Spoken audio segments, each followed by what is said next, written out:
Hi, welcome to my channel. Today we're going to talk about why you keep choosing people who hurt you and how your brain tricks you into it.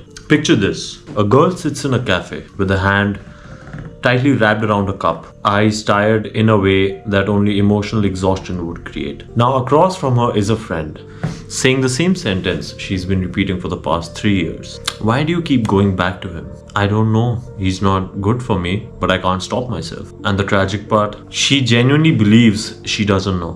But her brain knows. Your brain knows. Mine knows. Because we are not choosing people, we are choosing patterns. And patterns do not care about your resolution. Patterns repeat, even when in the end they end up destroying you. So today, let's drag this ghost into the light. Point number 1. You do not choose them. Your nervous system does. Now your mind is a brilliant liar. It basically convinces you that you fell in love, or they just felt familiar, or you just vibed with them. But familiarity is not romance. Familiarity is a memory.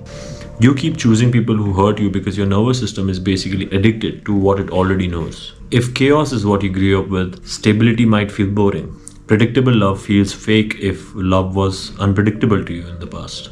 And if affection comes in waves, consistency feels very suspicious. Your brain eventually lights up more if something reminds it of its childhood, even if that something is pain. So what do you do when a toxic person enters your life? Your brain goes, yes, this feels like home. Now I hate to break it to you, but home isn't always healthy. Sometimes home is just where you survived. Point number 2 is gonna be the dopamine trap. Why toxic people feel more intense? Now imagine a slot machine. Sometimes it pays and sometimes it doesn't. The uncertainty keeps you hooked. Toxic love works in the same way. They're warm one day, they're cold the next day. Affection in the end ends up becoming a reward and approval becomes a prize. You basically, as a human, start chasing their validation. This is what we refer to as intermittent reinforcement. It's the same psychological principle that casinos use to keep you hooked. Now what does your brain end up learning from this? If I just try harder, maybe the next time they'll love me the way I wanted them to. You don't need me to tell you that is not love. That is conditioning. You're not addicted to them. You're addicted to the moments they stopped hurting you. Point number 3 is gonna be you're trying to heal your past through present people. Now here lies in the twist that most people do not see. You're not repeating a relationship. You're basically repeating a wound. If your father was emotionally absent, you end up choosing partners who are emotionally distant. Now, if your mother was inconsistent, you look for people who are inconsistent.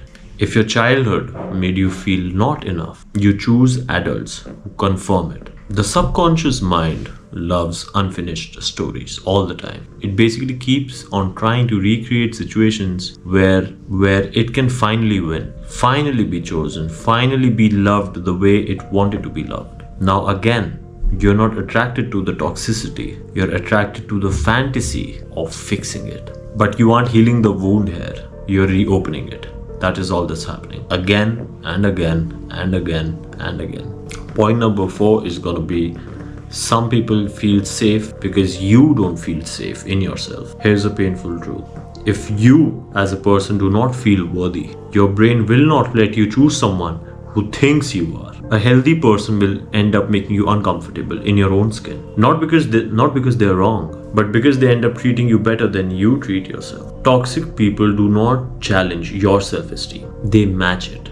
If you think you're not enough, they'll confirm it. You think you need to earn love, they'll make you earn it.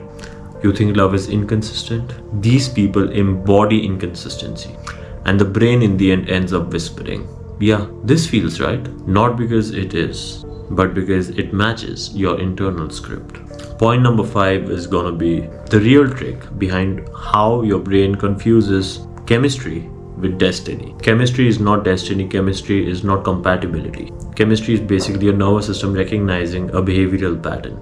That spark you feel, that breathless intensity, that magnetic pull, most people end up thinking it's romance. But when you look at it from a psychological standpoint, it's basically your trauma saying, yes, this is the person who can hurt me the exact way I was hurt before. When someone treats you respectfully, when someone treats you gently, respectfully, consistently, you do not get fireworks. You get safety. And safety does not spike dopamine, it soothes it. Your brain isn't used to that. So it rejects the good person and begins chasing the storm. Now let's go back to the girl in the cafe. After years of heartbreak, she finally left. Not because she changed, not because he changed, not because she stopped loving him, not because she suddenly became strong. She left because she woke up one morning, looked in the mirror and whispered, I deserve a different story. Not a better person, a different story. She didn't heal the pattern overnight, but she stopped feeding it. And that is basically all it takes to break a generational chain. One person deciding that the story ends here.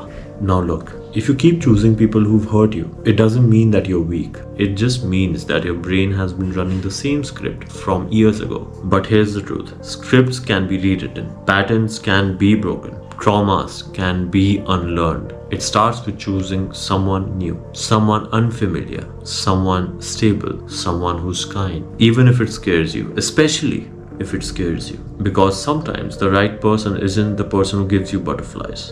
It's the one who makes your nervous system finally have a deep exhale. If this hit you somewhere deep, remember, awareness is the first break in the loop. Your story doesn't have to repeat itself. And if you want more content on psychology, relationships, fitness, discipline, and the mind's darker corners, hit subscribe because your next upgrade is waiting.